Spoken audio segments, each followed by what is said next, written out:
Good day, everyone. My name is Rhojainie Usman from 4BS CEB, and this is how to do the response spectrum analysis in earthquake engineering.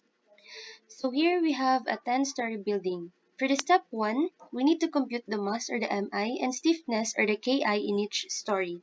To compute the mass, MI is equal to the volume of slab times the density of concrete. Given by the data from story 1 to story 9, the MI is equal to 1.429 and the story 10 MI is equal to 1.089. To solve for the stiffness in each floor, the Ki is equal to the number of columns times 12 EI over L cube, where E is equal to 4,000 times the square root of F prime of C, and I is equal to BD cube over 12. So, given the data, stiffness and mass, ito na yun siya. This is our stiffness or the K, and this is our mass or the M. Next step is the step 2A. We need to set up the characteristic equation. So, ito yun siya. Kailangan natin siyang i-set up. Then, after that, for the step 2B, we need to calculate the eigenvalues or the lambda by getting the determinant of the characteristics equation. For the lambda raised to 10 times 2.71 times 10 to the power of 31 minus lambda raised to 9 times 6.76 times 10 to the power of 38 plus lambda raised to 8 times 7.18 times 10 to the power of 45 minus lambda raised to the power of 7 times 4.22 times 10 to the power of 52 times lambda raised to the power of 6 times 1.504 times 10 to the power of 59 times lambda raised to 5 times 3.32 times 10 to the power of 55 plus lambda raised to 4 times 4.48 times 10 to the power of 71 minus lambda raised to 3 times 3.49 times 10 to the power of 77 times lambda raised to 2 times 1.39 times 15.0 to the power of 83 times lambda times 2.16 times 10 to the power of 88 plus 5.65 times 10 to the power of 92. So, ito na yung result niya. For the mode 1, we have 32, mode 2, 284, mode 3, 755, mode 4, 1,388, mode 5, 2,113, mode 6, 2,870, Mode 7, 3,601, Mode 8, 4,240, Mode 9, 4,717, and Mode 10, 4,976. So, yun na yung equivalent ng ating lambda. Next is the step 3, wherein we need to calculate the modal frequency and the modal period. So, as you can see, yung nasa kanina, nasa taas, yun yung ating equivalent ng natin kanina, yung lambda natin for the mode 1 and so on and so forth. So, para makuha daw natin yung modal frequency, ang kanyang equation is the modal frequency is equal to the square root of lambda n. So, for example, for the modal frequency sa mode 1, ang solution niya is kailangan daw nating i-square root yung lambda ng mode 1. So, ang square root ng 32 is equal to 5.656854. And then, ang square root ng mode 2 na 284 is equal to 16.8523. For the mode 3, square root of 755 is equal to 27.47726. For the mode 4, the square root of 1,388 is equal to 37.25587. For the mode 5, the square root of 2,113 is 45.96738. For the mode 6, the square root of 2,870 is 53.57238. For the mode 7, the square root of 3601 is equal to 60.00833. Then for the mode 8, the square root of 4,240 is equal to 65.11528. For the mode 8, for the mode 9, we have the square root of 4,717 is equal to the 68.68042, and then for the mode 10, the square root of 4,976 is equal to 70.54077. Next is the modal period or the Tn. So to solve for the Tn, we have the equation 2 pi over the modal frequency. So ang kailangan natin gawin is 2 pi over the modal frequency. Kunyari, ito sa mode 1. Then, ang gawin lang natin, 2 pi over 5.65684. So, ang sagot niyan is 1.110721. Then, ganun na rin siya hanggang sa mode 10. Next is, we need to calculate the eigenvectors or the phi raised to n I, where n is the number of mode and I is the number of story for each eigenvalues. So, para makalculate natin yon, ito na siya. For the first mode, or the lambda 1, which is 32, ang kanyang equation is k minus lambda 1 times the mass, or equal to 0. Tapos, magiging ano na siya, k minus 32 times the mass is equal to 0. So, ito yung, ano natin, yung k natin. Ito yung matrices ng k natin, and then ito naman yung matrices ng m, or the mass. So, sa lambda 1, ito na siya, kapag sinolve na natin yung stiffness minus 32 times the mass, ito na yung sagot niya. Ito na yung lalabas. So, doon, makikita natin na wala tayong solution. We have 10 equations, so that we have no solution. So, kailangan nating i-assume na the topmost floor is equal to 1. By that, we need to eliminate the last row and transpose the last column to the right portion of the equation. So, yun na yun. Kailangan nating i-eliminate yung last row. Tapos, yung sa last column naman, kailangan natin siyang ilipat sa right portion of the equation. Therefore, the system is now a 9 equations and 9 unknowns with solution. So, ito na yun siya. For the mode 2, ganito na yung itsura niya. Ayan.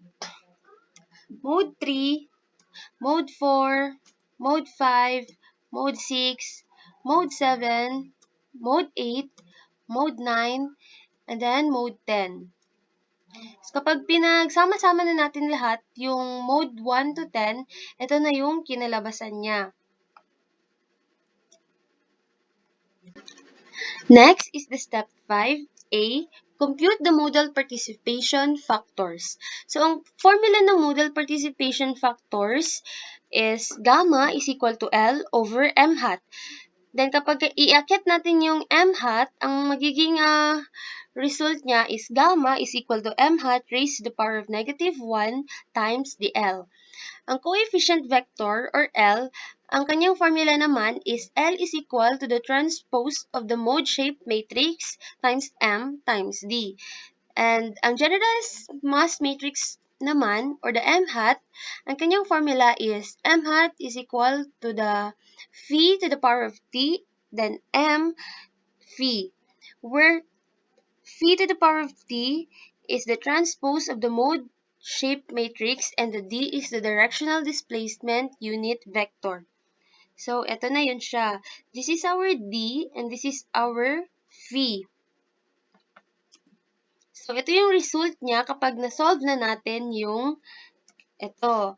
Kapag kinuha na natin yung yung modal participation factor using the given formula, ito na yung resulta.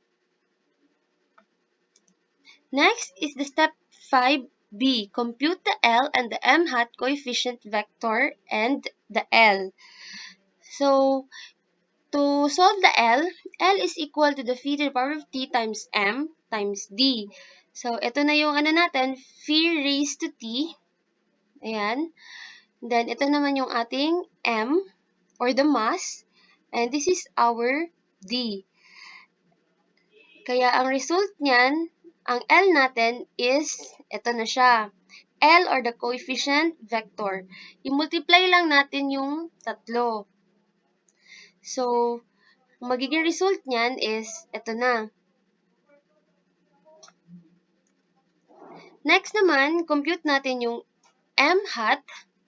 So, para ma-compute natin yung M hat, we have here the given, the phi raised to T, and our M, or the mass, also our, phi. The generalized mass matrix ito na yung magiging resulta given the formula na nandun kanina sa unahan. Given this formula for the generalized mass matrix, the transpose of mode-shaped matrix times M phi, or the mass then phi. Ito yung formula para makuha natin yung generalized mass matrix. And then, dito naman sa coefficient vector or the L, ito naman yung formula na ginamit natin. The transpose of the mode-shaped matrix times M or the mass times D or the directional displacement unit vector. So, ito na yung sagot sa ating M hat or the generalized mass matrix. Step 5C, we need to compute the R or the gamma. In order to solve the gamma, nandun sa formula kanina, ito, gamma is equal to m hat raised to negative 1 times the L or the coefficient vector or the L. Since nakuha na natin yung equivalent ng L, solve na natin yung ating gamma. So, ito na yun siya. Kapag na-times natin yung m hat raised to the power of negative 1 sa L, ito times natin siya sa L. Tinaas lang kasi natin ito, kaya merong negative 1. So, kailangan natin siyang i-times dito. Ito na yung result. Ito na yung modal participation value. Next is the step 6. We need to compute the modal mass participation percentage. So, based on the requirement of section 208.5.3.4.1 of NSCP 2015, that at least 90% of the participating mass of the structure is included. So, given this formula, para makuha natin yung effective modal mass or the MEFF, the formula is MEFF is equal to L Hadamard the gamma. Ito, nandito, ito po yun siya. The L Hadamard, the value of gamma. So, isosolve na natin siya. Ito, gagamitin natin yung formula dito sa taas. The effective modal mass is equal to L Hadamard, the value of gamma. So, 8.828 Hadamard, the value of gamma, which is 1.280, is ito na yung sagot. Hadamard product is, ginagamit ito siya para mas madali nating makuha yung percentage. Then, kapag nakuha na natin yung result na lahat, ito na yung ating effective modal mass. Tapos, itong nandito sa baba naman, ito yung ating M total in kilograms. So, para makuha natin yung yung percentage, from the word percentage, kailangan natin siyang i-times sa 100. So, ang formula is PM is equal to the effective modal mass over the M total times 100. So, kunyari dito, sa first, 11.29 divided by 13.950 times 100. So, magiging sagot niyan is, eto na, for the mode 1, we have 80.996%. Ganun na rin siya, from mode 2 hanggang mode 10, paulit-ulit na lang yung kanyang formula. Next is the step 7. We need to determine the corresponding spectral acceleration or the SA. Given the periods Tn, the Ca we have 0.44, Cv 0.64, Ts 0.581818, 0.2 Ts is equal to 0.116364, and the G or the gravity we have 9.81 as the equivalent.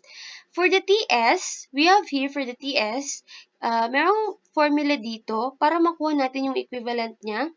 Ts is equal to Cv over 2.5 Ca is equal to 0.64, yung Cv natin kanina, over Ca times 2.5. So, ang Ca natin is 0.44, so ang sagot is 0.582. So, ito na yung Ts natin. Then, for the 0.2 Ts naman, ito naman yung ating formula. 0.2 Ts is equal to 0.2 times 0.582. Dito yun galing sa Ts natin. Ito nga, sabi dito, 0.2, ito times natin dyan sa TS. So, ito na siya, 0.2 times 0.582. Equivalent niya is 0.116. So, ito na yung ating TN. We have 1.111, 0.373, and so on and so forth. So, dito, para ma-determine natin yung corresponding spectral acceleration, we have three conditions.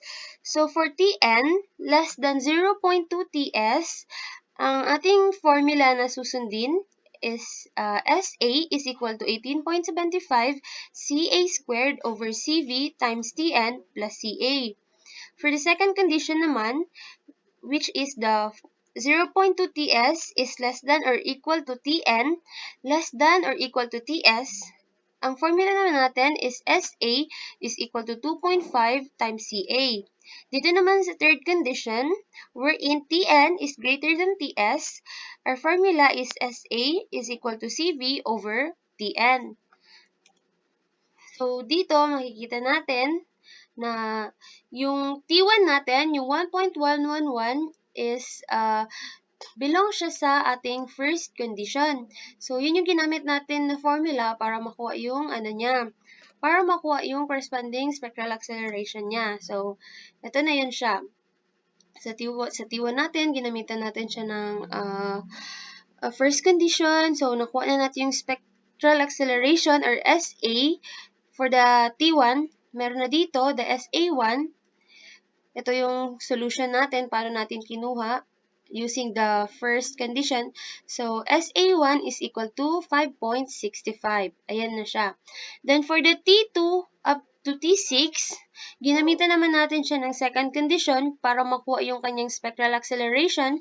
So, ito na yung mga value nila. For the SA2, we have 10.79, SA3, 10.79, SA4, 10.79, SA5, 10.79, SA6 is 10.76. Next naman is ating T7 hanggang T10. Ginamitan natin siya ng third condition. Ito, nakikita nyo, ito yung solution para natin nakuha yung kanilang spectral acceleration. So, for the SA7, we have 10.14. For the SA8, we have 9.69. For the SA9, we have 9.41. And for the SA10, we have 9.27. So, ito na yung kanilang special acceleration or the SA using the three conditions na binigay kanina dito sa previous na slide. Ito yon. Next naman is the step 8. We need to determine the corresponding spectral displacement or the SD. So, in order for us to get the SD, ang solution ng SD is ito, wherein SD is equal to SA over W raised to 2N. Yan. So, based on this solution, makikita natin dito na yung SD daw, para makuha siya, itong SA natin, itong values ng SA natin, i-divide lang natin siya sa ating W raised to 2N. N is yun yung mode 1, mode 2, mode 3, mode 4, and so on and so forth. Yun na yun siya. Tapos, pagkatapos natin siyang isolve isa-isa, ito na yung kinalabasan niya. For the spectral displacement, we have the SD1 is equal to 1.76.642. The SD2 is 37.9965. The SD3 is 14.2927. The SD4 is equal to 7.7745. The SD5 is equal to 5.10698. The SD6 is equal to 3.75993. The SD7 is equal to 2.8165. And the SD8 is equal to 2.28429, SD9 is equal to 1.99421, and SD10 is equal to 1.86343. Next is the step 9. We need to compute the modal responses, modal lateral force, or Fc raised to n. So, given this formula, we have Fn is equal to gamma n times the mass or the m times the Vn times the SAN. So, based on this formula, itong gamma n is, we have the value here from gamma 1, gamma 2, hanggang gamma 10.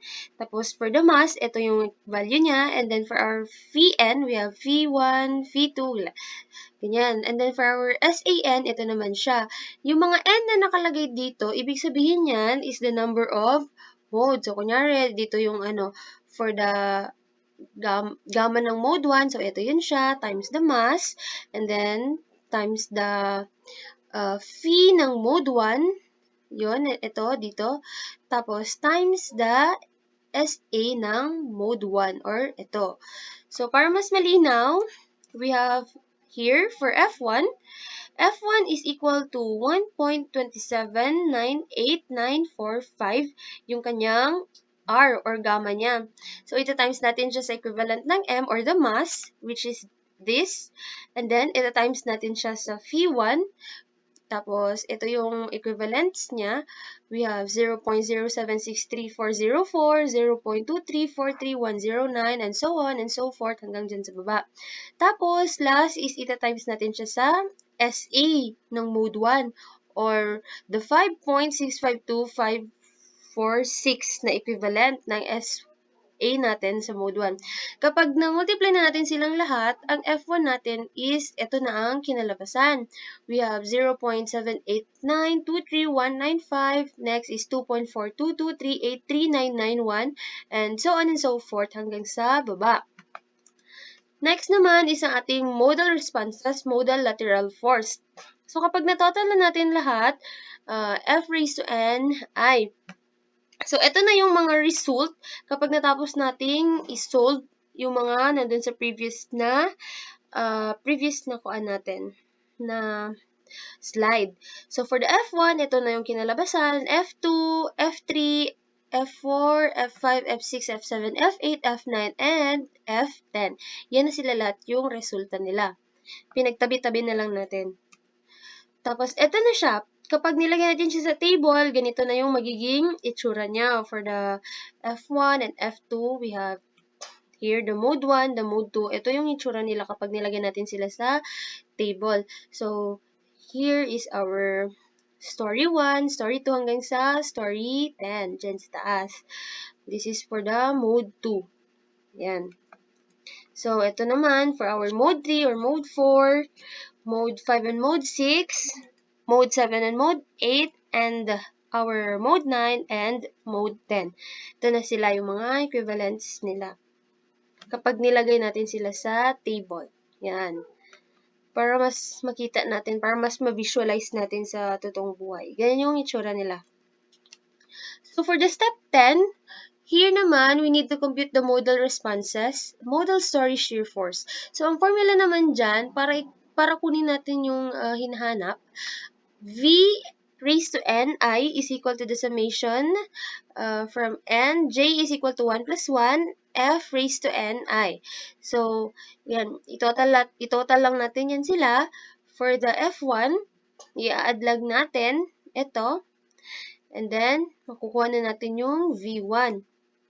So, para mas maintindihan natin, ito na yung, yung modal story shear force. Ganun lang, madali lang yung solution. I-add lang natin lahat kasi nasa formula naman yung summation para makuha natin yung V1, V2, V3, V4, V5, V6, V7, V8, V9, and V10. Ito na. For the mode 1, ito na naman yung table natin para mas maintindihan natin, para mas ma-visualize natin sa totoong buhay. So, here, mas dito. Ito yung pinakamalaki yung value niya. Kasi during the earthquake, ang pinaka naapektuhan talaga is yung ating first story or ang first story ng isang building. So, ito na yung ating mode 3, mode 4, and then we have mode 6, mode 5, nagkabaliktad. Also, mode 7, mode 8, and our mode 9, and then the mode 10. Ito naman, for our step 11, we need to compute the modal responses, modal displacement. So, here is our given, our gamma. And then, ito. Tapos, ito. Ita-times lang natin yan silang tatlo para mas maintindihan natin or mas makuha natin yung answer. Ito yung kanyang solution. For the modal displacement, our, let's say, modal displacement ng mode 1. We have here the modal displacement 1, 1.2798945. Makikita natin yan dito sa ating gamma. Itong nasa first. Yan yung modal displacement 1 natin. Ita-times lang natin siya dito. At saka doon sa 176.642 na nandun sa previous slide. Itong first dito, ita-times natin sa matrices na ito. Tsaka sa first dito. Ita-times lang natin yan sila. So, pag na-times natin yung tatlo, makukuha na natin yung modal displacement 1. Gagawin lang natin siya from mode 1 hanggang mode 10. So on and so forth. Yan. Pag nakuha na natin lahat, ito na yung mga results. Ayan. For the mode 1, mode 2, mode 3, mode 4, mode 5, mode 6, mode 7, mode 8, mode 9, and mode 10. Ayan na sila yung result. Yan. Ito naman yung table nila for mode 1, mode 2, and mode 3, mode 4. We have mode 5, mode 6. Kikita natin yung sway ng building during the earthquake. Mode 6, mode 7, mode 9, mode 10. And, ay, mali ata. Mode 5, mode 6. Mode 7 and mode 8 pala ito. Typographical error. Okay, and this is the mode 9, mode 10. Next is we have the combined modal responses using SRSS or the peak story shear or V peak. So, meron tayong formula dito. The Vmax is equal to the square root of the summation from n, I is equal to 1, R raised to 2i. So, ito yung mga given natin. We have the V1, V2 hanggang V10, yung sinolve natin kanina. Isosolve daw natin yung peak story shear nila. Kukunin daw natin yung combined modal responses using SRS peak story shear. So, using this formula, ito na, dito na tayo para mas maintindihan natin kung paano siya kukunin. So, for the VPIC1, i-add lang natin lahat ng mga given ng mode 1 ng V1, mode 1 ng V2, and so on and so forth. Punta na yun siya dun sa gilid. Kapag na-add na natin, kukunin natin yung square root niya. Tapos, kung ano yung lalabas na result, yun na yung ating peak story shears. For VPIC1, we have 65.6587826.7. From VPIC2, we have 64.39596.156. From VPIC3, we have 61.24786875. For VPIC4, we have 56.90300256. For VPIC5, we have 51.71421146. For VPIC6, we have 45.76888525. For VPIC7, we have 38.94645021. For VPIC8, we have 30.99303789. For VPIC9, 21.58181692. And for VPIC10, we have 10.45998647. So, ito na yun siya, yung ating mga peak story shears from VPIC1 up to VPIC10. Tapos, kapag makikita natin siya sa illustration, ganito yung itsura niya, peak story shears. So, dito naman, for FPIC-I, we have FPIC-I is equal to VPIC-I minus VPIC-I plus 1. So, iba-minus lang natin yan. Kunyari dito, sa VPIC1 natin, for example, meron tayong 65.65878267, ma-minus natin sa VPIC2, kasi yun yung sabi dito, VPIC-I plus 1. So, magiging VPIC2 na ito. So, yung 65.65878226, ma-minus natin siya dito. And then, yung VPIC2 natin, ma-minus natin siya sa VPIC3 natin. And so on and so forth hanggang sa baba. So, for VPIC1 minus VPIC2, magiging FPIC1 natin is equal to 1.262821. For FPIC2, we have 3.148928. For our FPIC3, we have 4.34486662. For our FPIC4, we have 5.1887911. For our FPIC5, we have 5.94532262. And our FPIC6, we have 8.822435. F-peak 7, 7.9534123. F-peak 8, 9.411221. F-peak 9, we have 11.12183. And F-peak 10, we have 10.459986. So, yan na yung F-peak I natin. Ito naman yung ating peak story shears. Based on this solution, based sa ating nakuhang mga sagot dito, ito na yung kanyang illustration. Ayan. Yung mga sinabi ko kanina na equivalent ng F-peak 1 up to 10, ito na yung illustration niya. So, for our peak story displacement, kunin lang natin yung square root ng summation ng ating displacement. So, for the peak story displacement 1, i-add lang natin lahat, yung mga values na nandito sa taas, tapos, kukunin natin yung square root ng result. So, ang equivalent niya is for our peak story displacement 1, we have 17.73546.136. And then, kapag na-total na natin yun lahat-lahat from peak story displacement 1 up to peak story displacement 10, ito na yung lalabas na mga sagot. Magka-come up tayo sa ganitong result. So, for the peak story displacement 1, we have 17.73546.136. For our peak story displacement 2, we have 54.1571317. For our peak story displacement 3, we have 88.689808878, and so on and so forth.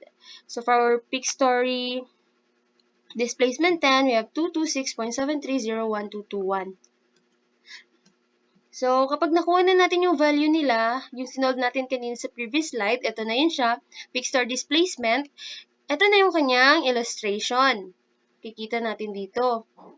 Para mas ma-visualize natin kung ano yung itsura niya sa totoong buhay. So, in order for us to get the maximum inelastic response, based on 208.6.5 story drifts shall be computed using the maximum inelastic response displacement or the triangle M. And the formula is ito. Triangle M is equal to 0.7 R triangle peak. Let's consider the structure to be reinforced concrete special moment frame RC minus SMF. See table 208.118. Therefore, the overstrength factor R is 8.5. So, ito. Para makuha natin yung maximum inelastic response displacement, ito yung formula natin, yung sinabi ko kanina, nandito. Same lang yan sila. At displacement peak 1 is equal to story displacement peak 1 is equal to 17.73546.138. And sa ating, para makuha natin yun siya, para makuha natin yung maximum inelastic response displacement niya, based sa ating, formula, 0.7 times the R, ito, yung R natin, 8.5, times the story peak displacement natin, sa peak 1. So, times 17.73546.138 is equal to 105.526.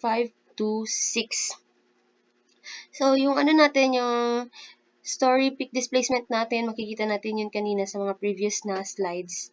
So, pinakita ko lang sa inyo kung paano kunin yung maximum inelastic response displacement. Next is ito na siya, maximum inelastic response displacement from 1 up to 10. For our maximum inelastic response displacement 1, we have 105.526. For 2, we have 322.2349. For 3, we have 527.7044. And so on and so forth. For our maximum inelastic response displacement 10, we have 1,349.044. The last but not the least, the step 15, we need to solve for the peak story drifts. So, sabi dito, based on 208.6.5.1 NSCP 2015, calculated drifts using displacement M shall not exceed 0.025 times the story height for structure having fundamental period of less than 0.7 seconds. Structures having fundamental period of 0.7 seconds or greater, the calculated story drift shall not exceed 0.020 times the story height. So, sa ating T1, we have here 1.11 seconds, which is greater than 0.7 seconds. Story drifts must not exceed 0.02 of story height. So, dito makikita natin yung 0.02, minultiply natin siya sa 3,000 mm, which is height ng ating building. And ang answer natin is 60 mm. Ito yung result, 60 mm. So, nakita natin dito sa ating peak story drift. For our peak story drift 1, we have 105.526 minus 0. Ayan. So, ito yung sagot, 105.5259951. Ayan. Ito yung mga equivalent nila kapag na-minus natin yung ating peak story drifts dito. So, magka-come up tayo sa ganitong sagot. So, next, ito yung ating mga illustration para mas makita natin, para mas ma-visualize natin. Ayan. So, yun na. End of slide. Thank you for listening.